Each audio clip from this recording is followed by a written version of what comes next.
Hi, it's Jay, continuing again with more roller derby officiating analysis. Here's a quick reminder of our ground rules. And with that, let's get back into it.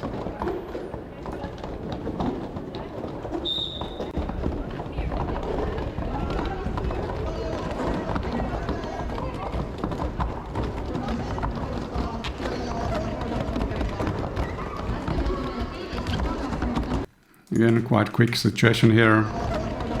Initially black jammer not going out, then going out due to the block kind of late, but clearly re-entering behind the initiator of the block. Here actually, what jumps into my mind is white one going out of bounds themselves. Whoops, there goes the track trope as well. Some work for the track maintenance. And then re-entering in front of the black jammer. What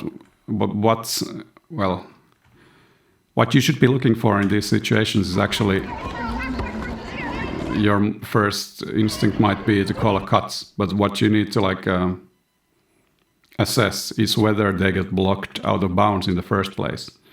Here, I would say that it's actually white one who is blocking black 2-3, but not the other way around. So my call would be the white one is free to re-enter because they did not actually get hit out by black 2-3. They went out because of their own blocking action.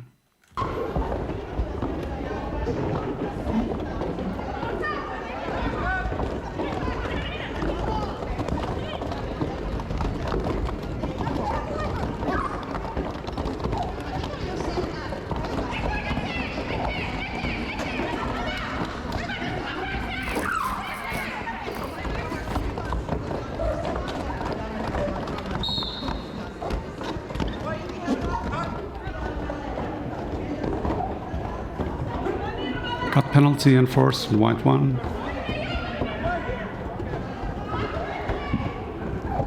And black jammer needs to recycle, going out. And well, even though it happens on the infield, back way over here, we remember it's white 3-1 who is blocking the jammer out. There's no other blockers in the area, so white 3-1 is the only skater that the black jammer needs to go behind. And the jammer referee is going to do this, but obviously this is teamwork, everybody can help. And if at any point after this block white 3-1 goes out of bounds, out of play or down, they lose their superior position permanently. And well, if I just get my ducks in a row here, there we go. Sorry about that. Here we see white 3-1 falling down. So at this point, we can clear all the bookmarks from our head. The black jammer is free to re-enter the track as they wish, and no cut penalty could be assessed.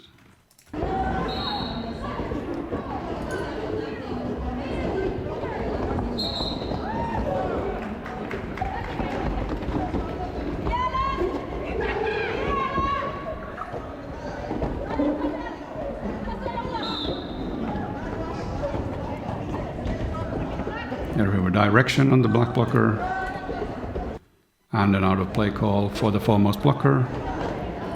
Jammer gets through and we again look behind us to see if we can be a fuse here.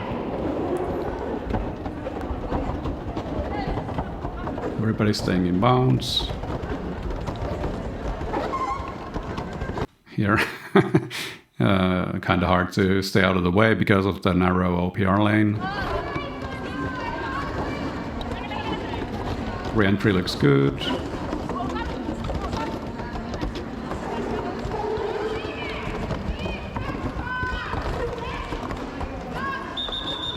And we have a jump called for 2 minutes.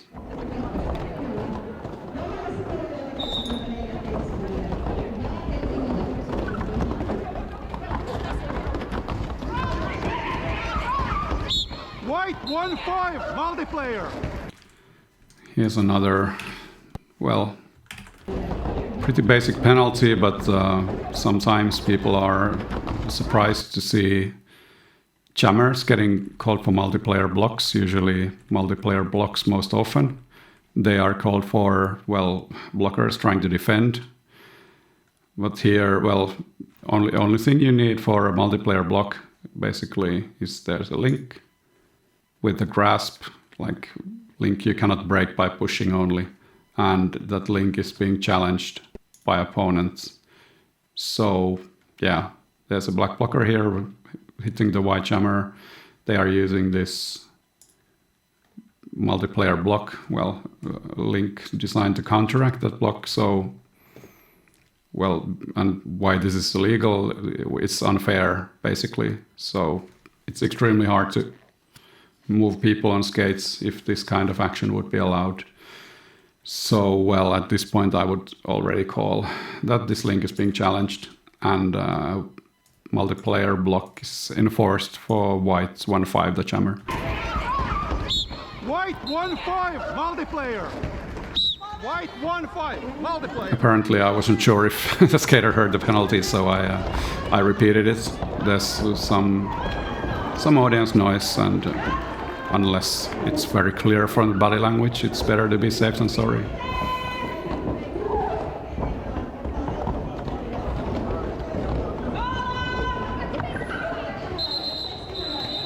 And the call off.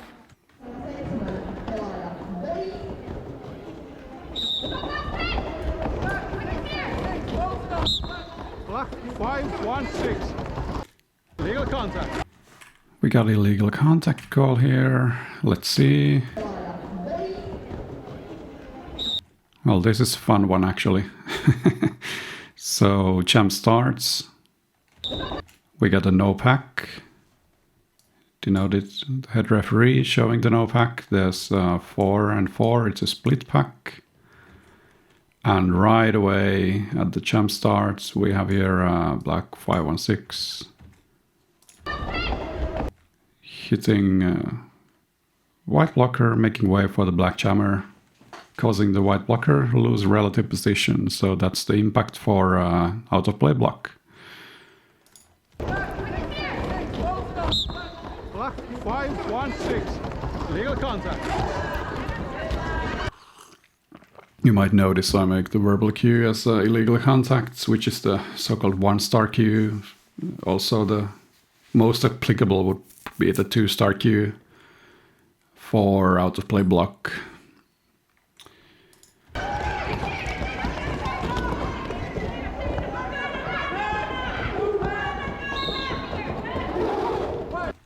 Here we have a bit prolonged no pack. These are also always subjective. We have one failure to reform penalty enforced on the front wall for continuing or initiating a new blocking situation during an no-pack.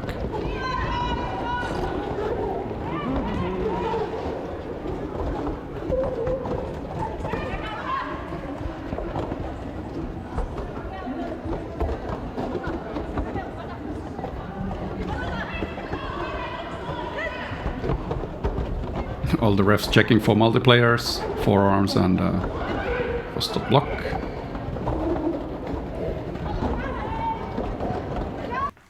Here actually, even though outside pack refs, well, they are on the outside looking at the outside, but often you can see like you have a pretty good vantage point, especially, well, the front OPR, who sometimes in this kind of situations would be around here.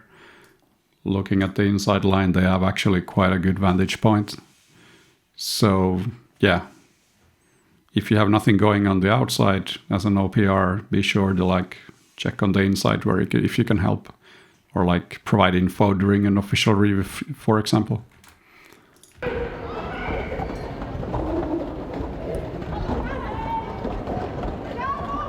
The star pass complete for the white team.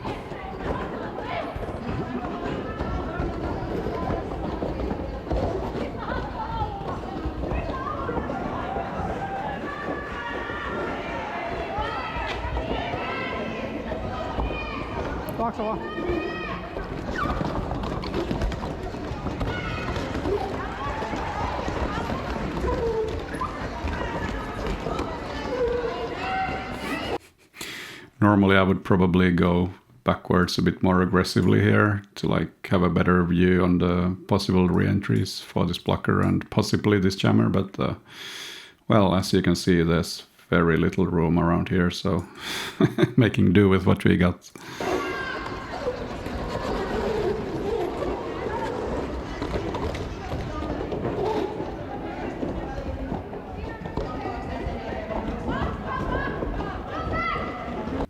Again, there's no pack caused by the only white blocker in the back being blocked out of bounds.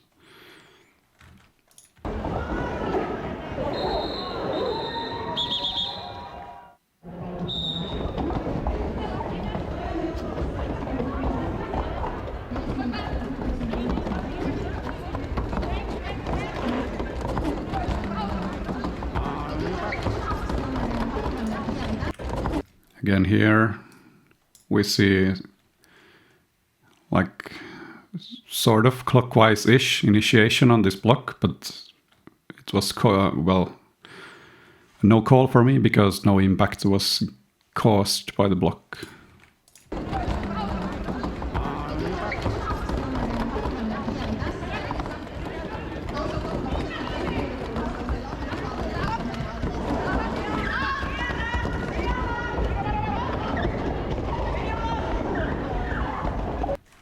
Here, like, people might get like spidey sense, like feeling if this is a back block or not. On white 800, but my call would clearly be that here the black jammer has established trajectory going out here, and it's actually the blocker who initiates contact by coming in front, so without significant counter blocking, that will not be a back block call. And also the impact actually might be on the side instead of the back anyway.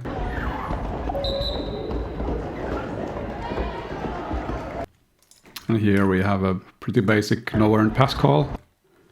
Here white 1337 blocking black jammer out of bounds.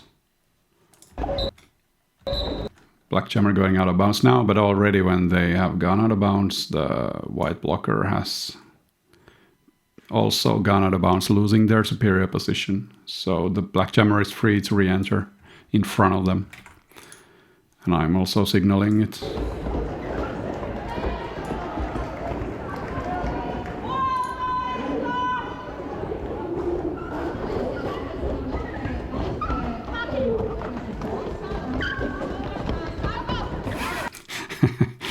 Again here, actually, you can see my position is not the best. I'm like very close to the line, way too close. So I'm looking at the jammer going like, well, actually who actually might be out of bounds. Like, well, you might be like, that's clearly out of bounds, but often it can be hard to tell because you actually need to know that this wheel is touching down on the floor. And often the skater can like be standing only on the toe stop. So this wheel would actually be in the air, not touching the ground, so they would not be out of bounds. But here, possibly being out of bounds. And this is clearly in bounds. The back wheels are in the air. But you can see me like hesitate. I look at the other OPR. Will I get help? Well, they have their own things going on. So I end up with a no call because I wasn't sure, but that was a mistake by me. Pretty clearly being positioned wrong, too close to the track, not far away enough for the action to make the call.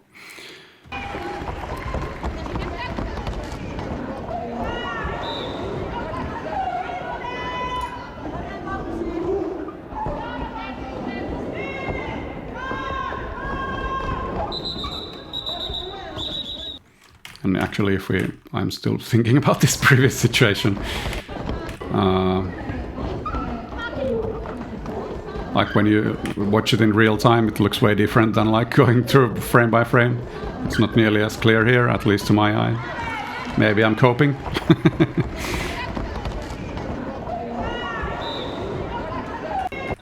Yeah, okay, let's move on to the next jam.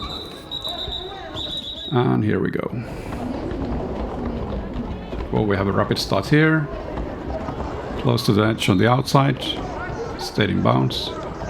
There's a forearms penalty and forced to the front and out of play. Lead is awarded.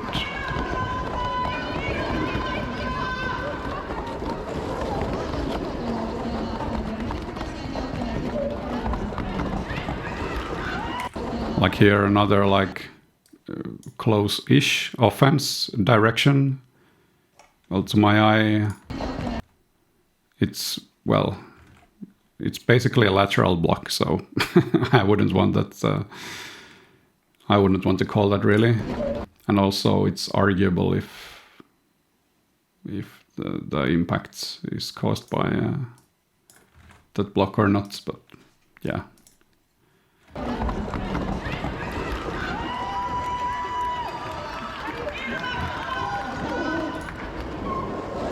I bet somebody would call that a direction penalty. Metrics vary a lot between regions and referees for directions specifically.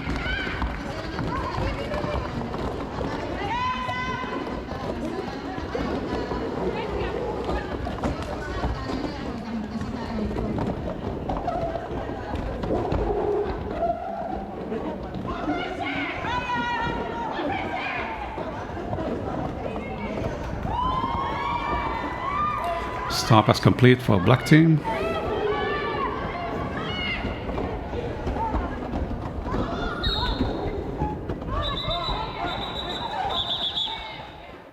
And cut and forced just before the end of the jam.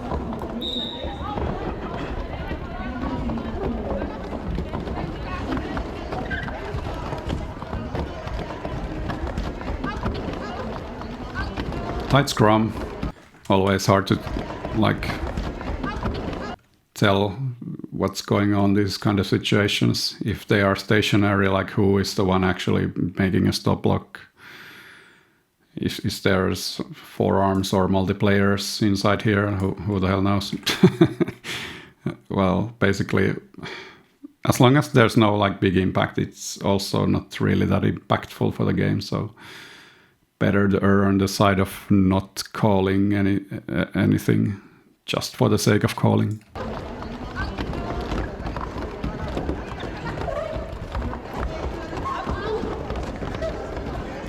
Pretty good hands on the black team, not getting caught in a multiplayer. I believe that was a back block enforced on the black blocker.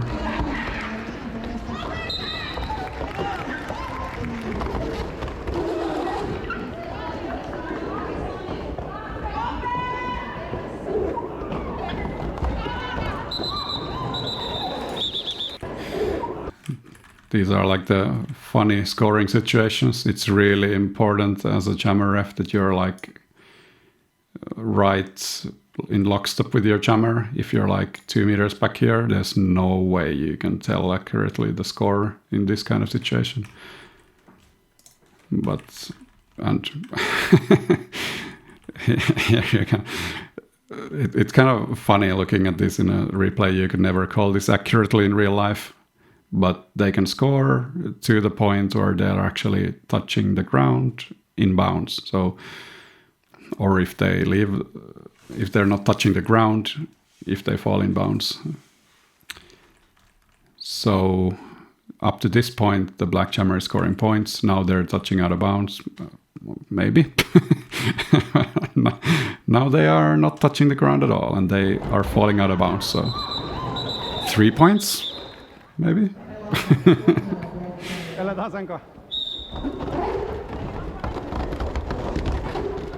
White 5-5. Forearm. Here, being caught like this again for white 5-5, forearm penalty enforced. This initiation part is legal. What the call is on is like this part where there's this arm extension. That's actually making the recipient of the block fall down, and also out of bounds in this case. White 5-5. Forearm. And those are very difficult to see when you're like kind of looking at it from the back. Those are always often like the best place to see them is actually like from the side. So often it's the front OPRs who are calling these kinds of penalties. Or in some cases even like the front inside pack referee. White 5-5. 4 on.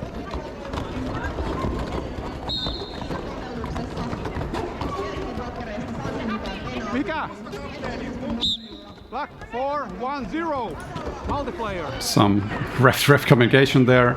Also, often it's really hard to see skater numbers on the outside in like a triangle.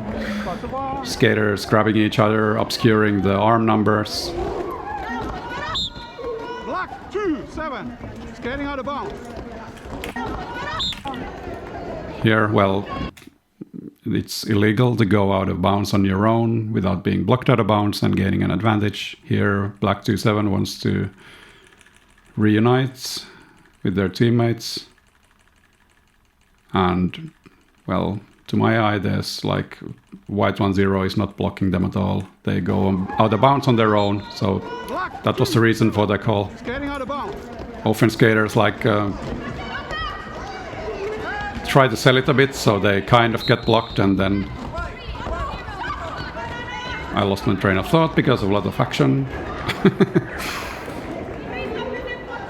Everybody going to the box. What's actually happening here? Oh yeah, no pack, I believe. Yes, one failure to reform, penalty for both teams for, well, people doing something else than trying to reform the pack, basically.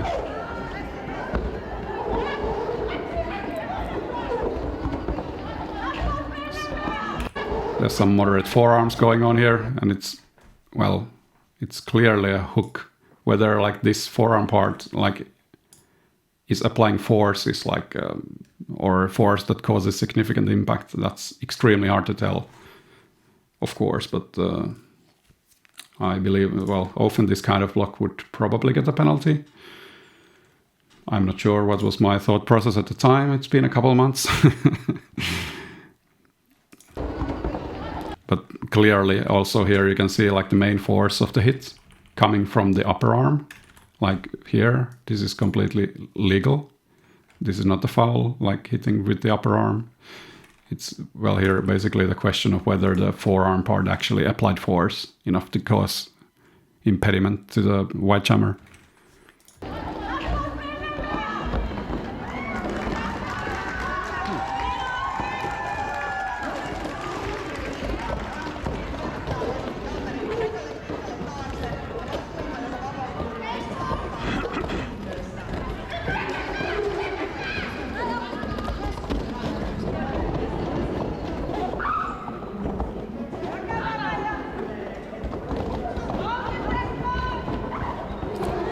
Stayed in with a nice spin move, nodding along, so the jammer refs on the inside know.